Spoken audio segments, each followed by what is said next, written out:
父親癌病離世，吳卓羲停工陪媽咪。唔怪得早排透露同無綫傾緊續約嘅吳卓羲個樣好似若有所思咁啦。近排成日喺內地開工嘅佢，早排趕咗返香港瑪嘉烈醫院。原來吳爸爸早排因為癌病入醫院，據知吳爸爸喺前晚病逝。有雜誌報道指，前日中午吳卓羲喺醫院走廊徘徊，又指當時吳爸爸已經處於彌留狀態。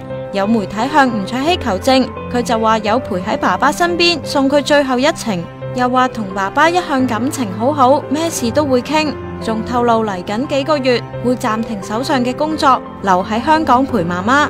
而尋晚吳卓羲亦透過 WhatsApp 回覆我哋話有心啊。獲發1號員工證嘅唔係黎生啊，而係喺90年3月19號入職壹傳媒隸屬傳遞中心兼茶水部嘅嫻姐。